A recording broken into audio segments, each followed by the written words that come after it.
Meus irmãos, estamos mais uma vez reunidos na ambiência espiritual da Casa de Francisco de Assis, buscando contato com as verdades da Boa Nova do Cristo, hoje trazidas para nós pelos estudos do nosso irmão da CEF, Rafael Siqueira, a respeito do tema, os desafios da luta.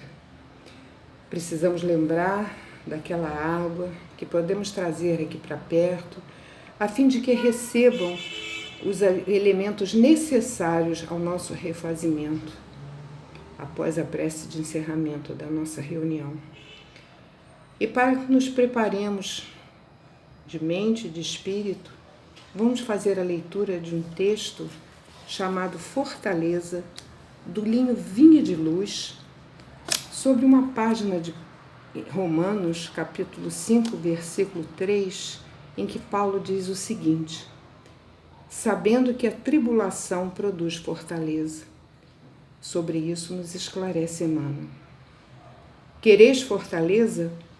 Não vos esquiveis a tempestade.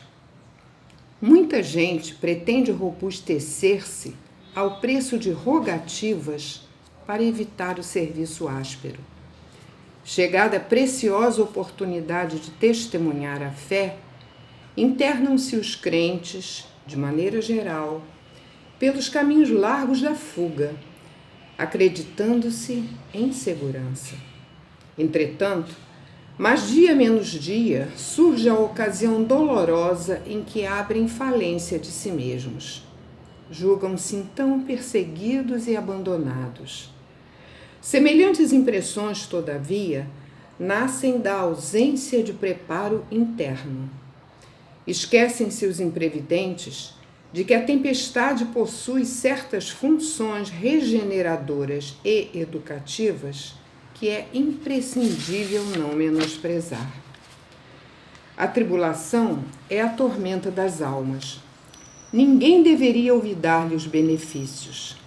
Quando a verdade brilhar no caminho das criaturas, ver-se-á que obstáculos e sofrimentos não representam espantalho para os homens, mas sim quadros preciosos de lições sublimes que os aprendizes sinceros nunca podem esquecer. Que seria da criança sem a experiência? Que será do espírito sem a necessidade? Aflições, dificuldades e lutas são forças que compelem a dilatação de poder, ao alargamento de caminho.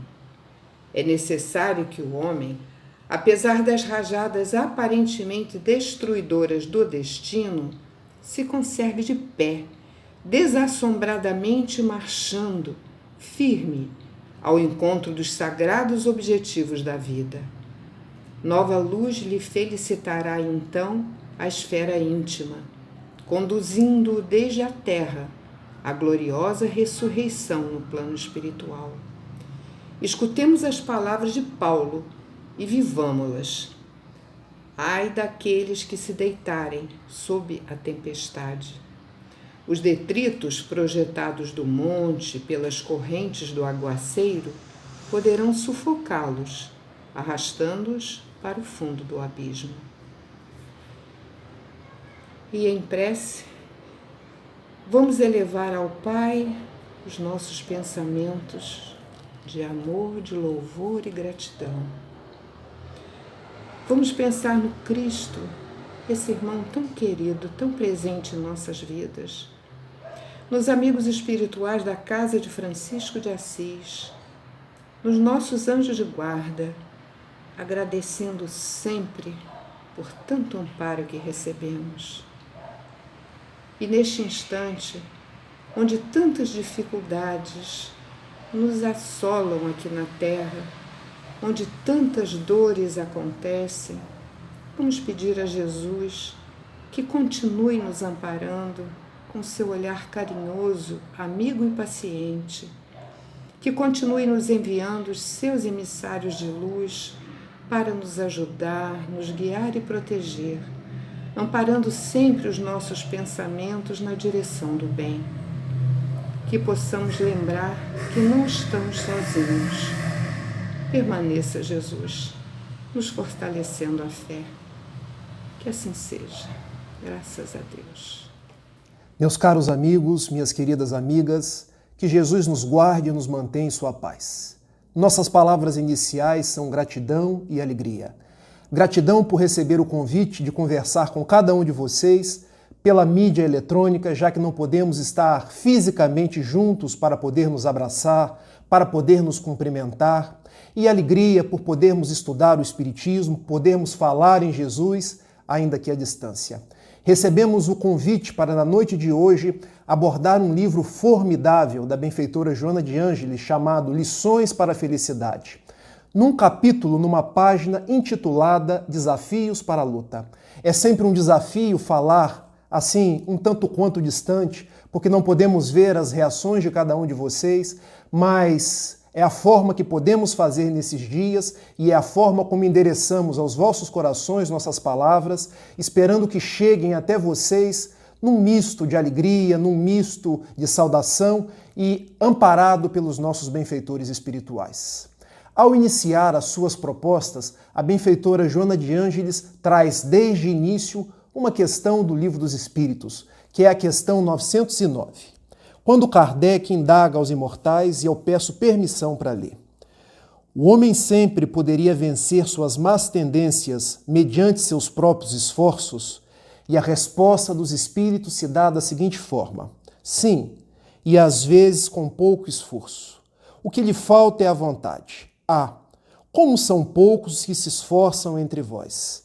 Observe então que os espíritos trazem para cada um de nós uma virtude, uma verdadeira potência da alma chamada vontade, dizendo que poucos de nós utilizam essa potência para poder progredir, para poder seguir em frente, para vencer os nossos obstáculos. E no início de sua página, a benfeitora Joana de Ângeles coloca a vontade como sendo o motor principal da nossa vida, para facearmos aquilo que ela chama de nossos 4 desafios principais. E são esses desafios que eu quero conversar com cada um de vocês nesse quase se vira nos 30, que é falar durante 30, 40 minutos, como se propõe a ser nossa palestra da noite.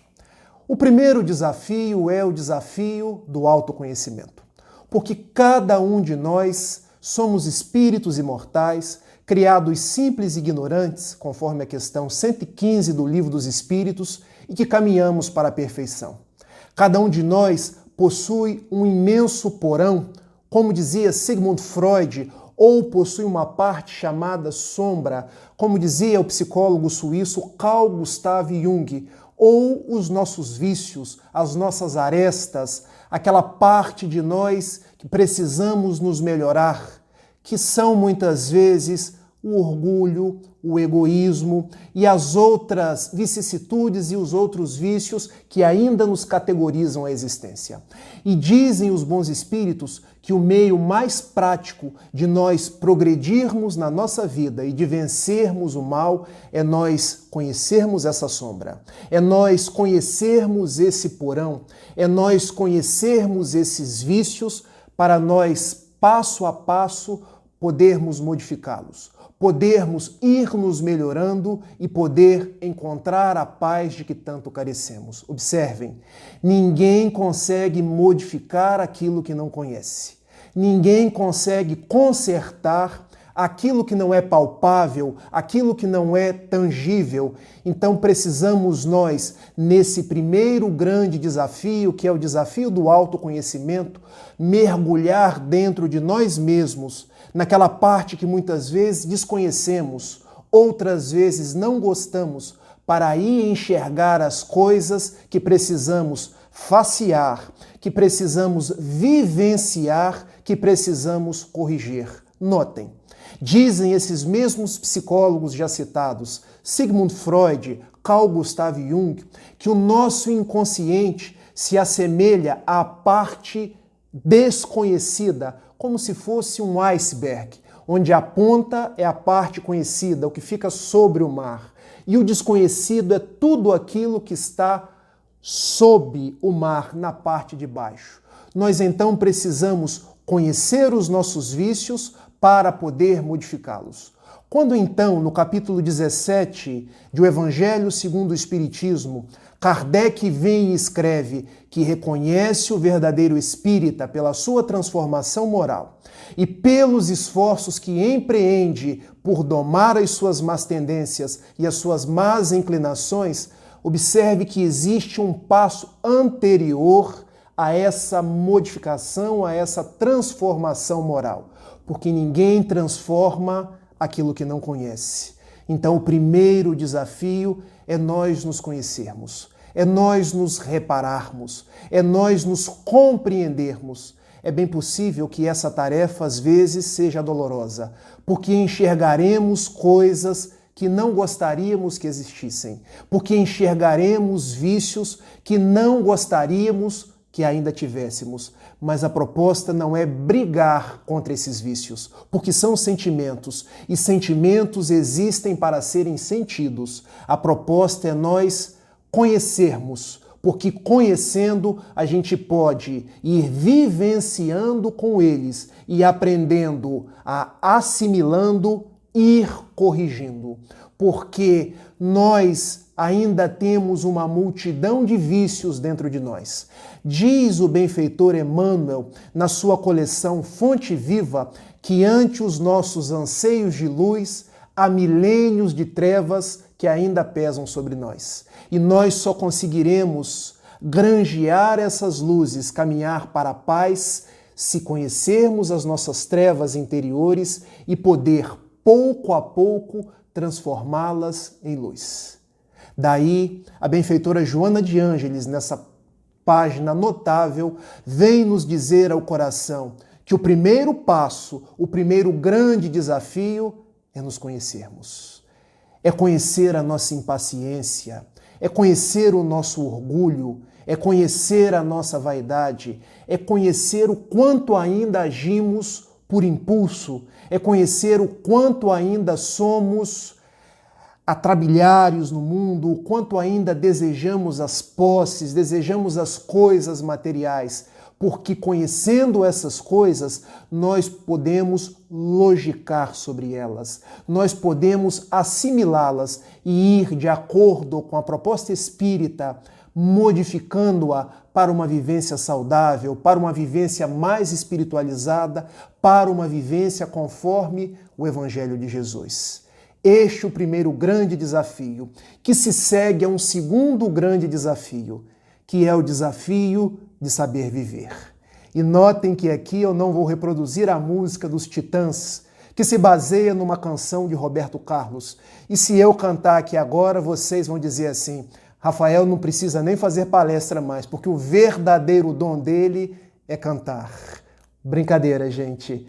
Porque quando os Titãs, Roberto Carlos, diz que é preciso saber viver, a benfeitora Joana de Ângeles nos coloca como um segundo grande desafio nós aprendermos a viver no mundo sem ser do mundo, a entretecer as nossas relações, dando-nos conta que somos imortais, a estar no mundo sem deixar que o mundo nos encharque com essas vibrações pesadas, com esses fluidos que ainda nos prendem à matéria. Eu me lembro de quando era mais jovem do que sou hoje, porque eu ainda me considero jovem, apesar de já ser um quarentão. Tinha bem mais cabelo do que hoje, mas era também mais magrinho. E frequentava a mocidade espírita, do grupo da Fraternidade Espírita Humberto de Campos, em Itaperuna. E havia uma canção que nós, os jovens, cantávamos, que eu gostava bastante, e que ela dizia que o jovem espírita deveria estar no mundo sem ser do mundo. Eu nunca me esqueci, porque o desafio de viver é para cada um de nós esse desafio de estar no mundo, porque temos contas para pagar, porque temos afazeres na nossa família, porque temos que dar conta do nosso emprego, porque nos relacionamos com as pessoas sem ser do mundo. Porque, na verdade, nós somos espíritos imortais.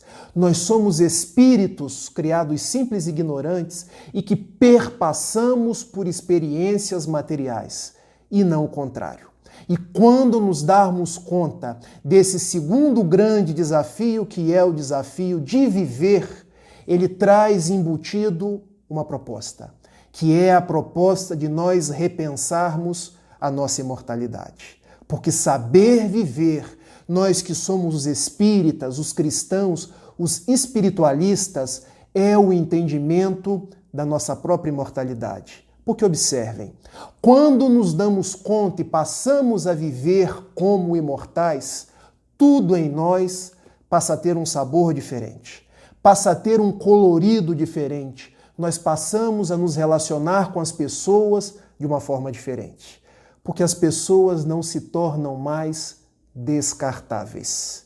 Porque nós sabemos que estamos inclusos dentro de uma lei maior, que é a lei de causa e efeito, que é a lei de ação e reação. Se eu transgrido essa lei prejudicando alguém, não necessariamente essa pessoa, mas a lei há de cobrar de mim que eu possa me reajustar com ela. Isso é saber viver. Isso é viver como um imortal. Quando eu vivo como um imortal, eu passo desde já a me preocupar com o que verdadeiramente importa na minha vida, que são os valores do espírito. Porque eu observo que há pessoas que cuidam muito da parte material, que cuidam muito dos seus bens, que cuidam muito dos seus haveres monetários, que cuidam muito da aparência física, mas esquecem do espírito imortal que nós somos. Esquecem que de uma hora para outra nós podemos receber um WhatsApp, que todos um dia vão receber. É o WhatsApp da desencarnação, que não tem nem dia e nem hora, porque para desencarnar basta estar vivo. E o que de nós será cobrado?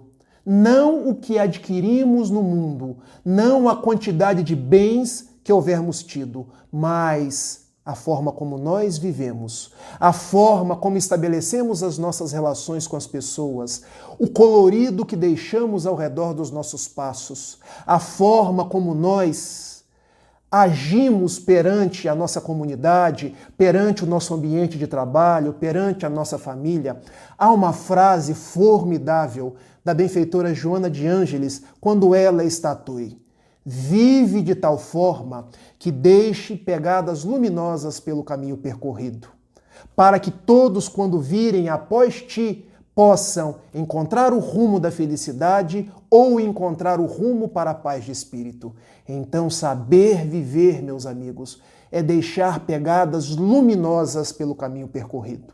Não que tenhamos que fazer coisas grandiosas, porque nós não estamos no mundo para receber aplausos, para ser reconhecidos, mas nós estamos no mundo para dignificar a nossa existência. E em dignificando a nossa existência, nos tornar exemplos para aqueles que estão conosco, os nossos familiares, aqueles que laboram conosco no nosso ambiente profissional. Daí, saber viver é um compromisso amplo, é uma segunda proposta, é o nosso segundo grande desafio. Estão me acompanhando? No final, eu vou perguntar quais são os 4 grandes desafios. E se vocês estão anotando, o primeiro desafio é o desafio do autoconhecimento. Eu preciso me conhecer, ainda que remexa o lodo no fundo do lago e torne a água turva, para trabalhar essa água e depois clareá-la novamente, para, depois de me autoconhecer, eu possa, trabalhando os meus vícios, aprender a viver, aprender a me tornar uma pessoa melhor, aprender a me tornar uma pessoa mais caridosa, aprender a me tornar uma pessoa que cumpre o Evangelho de Jesus, aprender a me tornar uma pessoa mais desapegada dos bens. Vamos para o terceiro desafio, porque eu achei que falar 30, 40 minutos fosse difícil. E controlando o tempo aqui, eu estou vendo que é quase uma tarefa inglória, porque a gente empolga e se deixar eu falo 1 hora, falo 2 horas. O terceiro desafio é o desafio de ser. Rafael, agora eu não entendi. Autoconhecimento é factível. Viver é uma coisa que eu entendo como factível. Como assim o desafio de ser? Notem, ser é aquilo que nós temos em essência. É a vida que nós ganhamos de Deus como o maior presente que nós possuímos. Muitas pessoas estão preocupadas tão somente em existir. E existir, várias coisas existem. O relógio existe e trabalha marcando as horas. Todas as coisas por si só e intrinsecamente podem existir, mas o nosso desafio é ser, porque a nossa essência, porque a nossa vida nos coloca uma função primordial, que é a função de produzir, é a função de ressignificar a nossa existência, é a grande função de repensar dois verbos. O verbo ser do verbo ter. Porque notem, qual o meu valor nos dias atuais do mundo? As coisas que eu tenho ou as coisas que eu sou? As coisas que eu adquiro com o dinheiro ou as coisas que eu angario para o meu espírito imortal? Porque notem, as pessoas no mundo de hoje querem ter coisas, preocupados com a existência material, preocupados com uma existência que vai do berço ao túmulo e se esquecem com que são, com o espírito que elas são, se esquecem da verdadeira vida que é a vida imaterial, a vida espiritual. Observem uma vez mais, aquilo que temos, dinheiro na caderneta de poupança, ações na bolsa de valores, carro importado, casa em Cambuinhas, casa em Petrópolis, tudo isso acaba.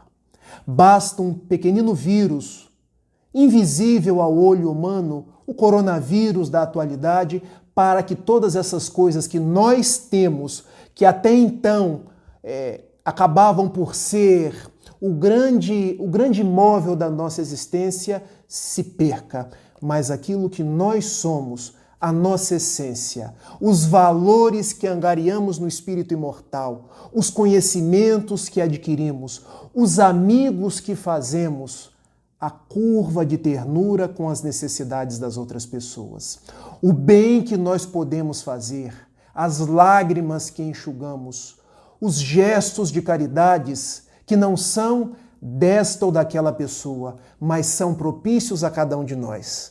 Gosto sempre de falar uma frase, que ninguém é tão rico que não tenha nada para receber, nem ninguém é tão pobre que não tenha nada para dar. O desafio de ser, então, é o desafio de pensar na nossa essência e ressignificar a nossa existência com os valores do Espírito. Há uma história contada por Haroldo Dutra Dias, um grande amigo dos nossos corações e também um grande orador espírita, quando ele narra uma das pessoas mais ricas de Belo Horizonte, mas com sérios problemas do trato psíquico. Ele tinha tudo. Ele tinha dinheiro no banco, ele tinha as melhores roupas, ele podia viajar para o mundo, viajar pelo mundo, nada lhe faltava. Mas a depressão lhe carcomia as fibras mais íntimas da alma. E ele chegou na casa espírita que Haroldo e os seus companheiros frequentavam com ímpetos suicidas. E ao chegar até lá, foi-lhe ofertado toda a terapêutica espírita. A terapêutica dos passes, a terapêutica da água fluídica, a terapêutica do estudo que muitos de nós, nesses dias que estamos dentro dos nossos lares, nos esquecemos. E aquele homem foi melhorando. Aquele homem pôde retornar ao seu lar e passar a dar uma nova cor à sua existência. É lógico que, para e passo, concomitante ao tratamento espiritual, ele também fez o tratamento conforme a terapêutica do mundo. Mas o certo é que ele veio a melhorar. Um dia, numa reunião de tratamento desobsessivo, porque sabemos que nesses casos de depressão, nesses casos de moléstia do trato psíquico, há muitas vezes, se não a causa principal, uma causa concomitante, a intercorrência daquilo que chamamos obsessão. E Haroldo resolveu perguntar ao guia da casa por que aquele companheiro tinha tantos problemas. Por que um homem tão rico, um homem que podia viajar o mundo, um homem que podia comprar tantas coisas, sofria das agruras da alma, sofria como se fosse um verdadeiro menino que precisasse de um colo? E os benfeitores espirituais responderam à pergunta da seguinte forma: Haroldo, o nosso irmão é tão pobre, mas tão pobre que a única coisa que ele tem é dinheiro. Eu vou repetir. Haroldo, o nosso irmão é tão pobre, mas tão pobre que a única coisa que ele tem é dinheiro.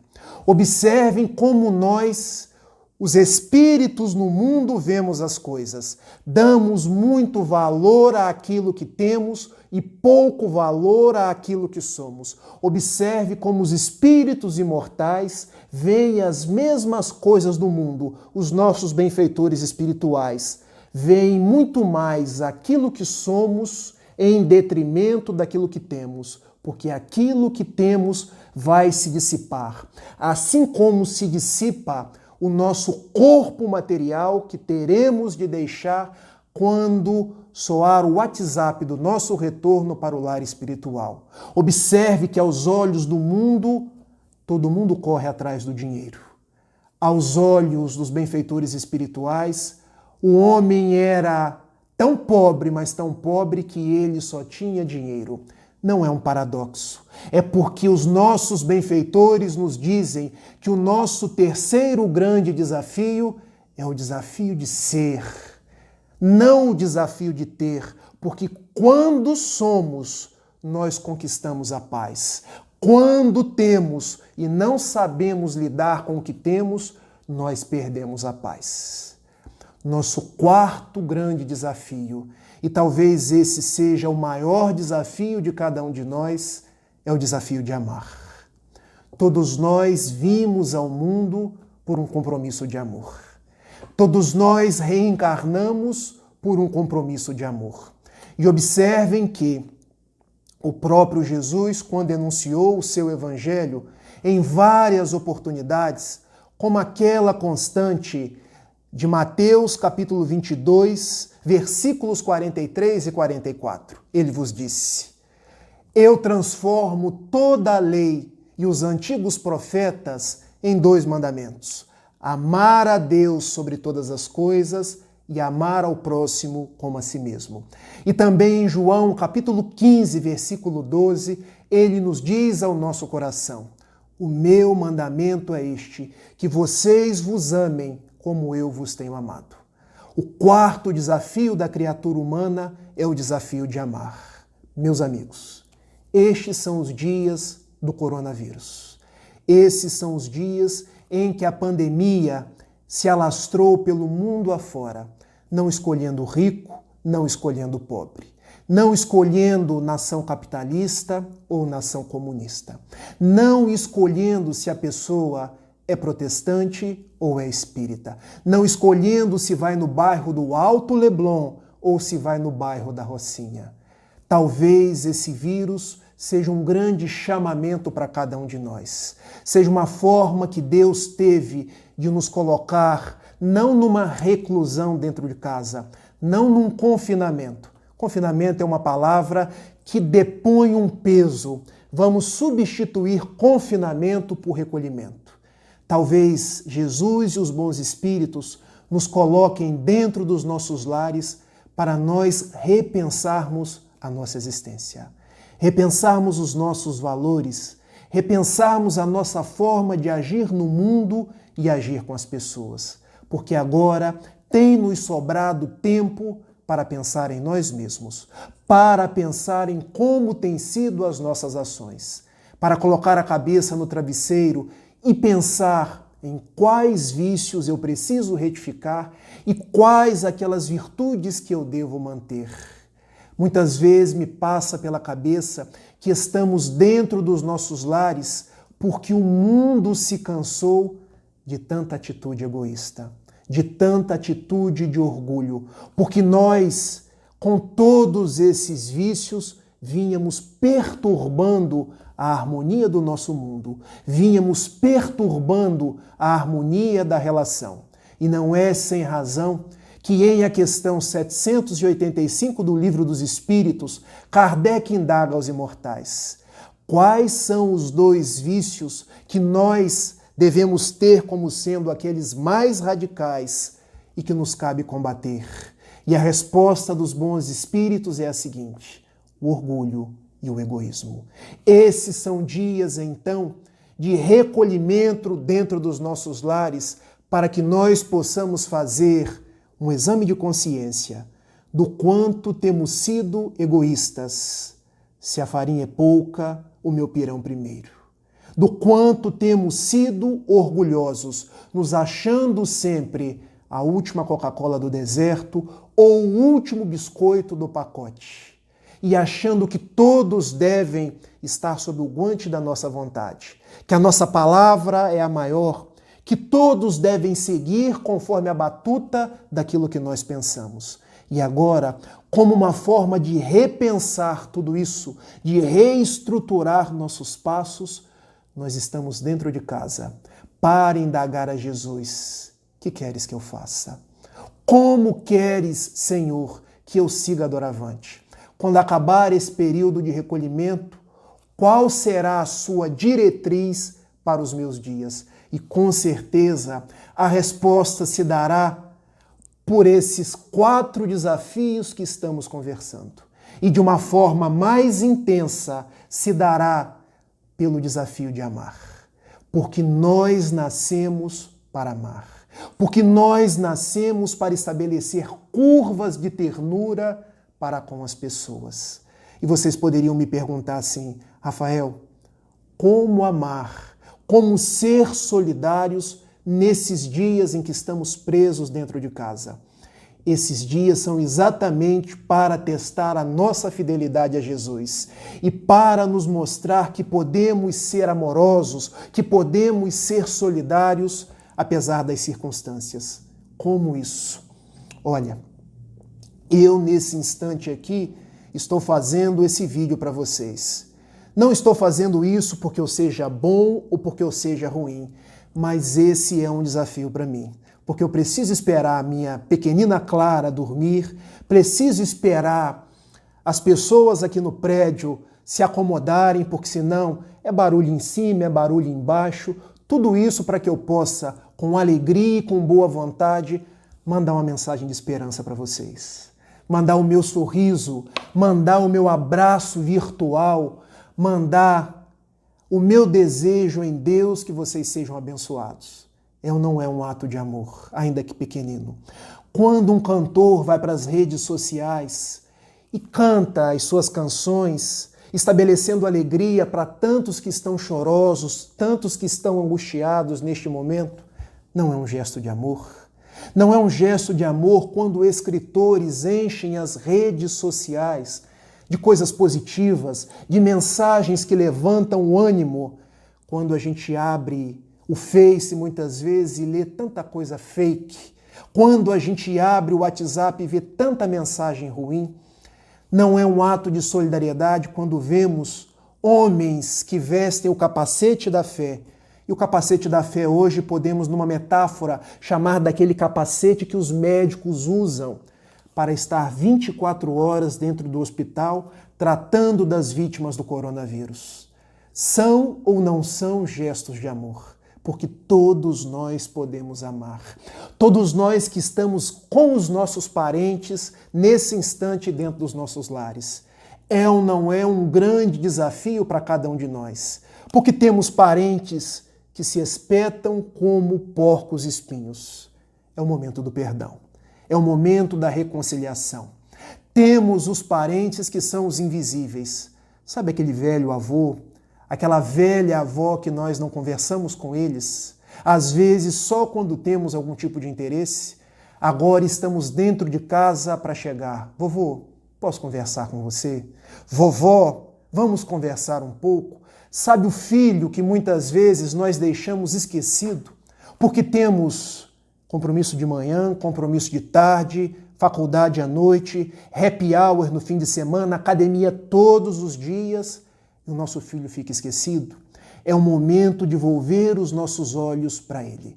Então, este momento de recolhimento dentro dos nossos lares é para que a gente possa repensar esse desafio de amar.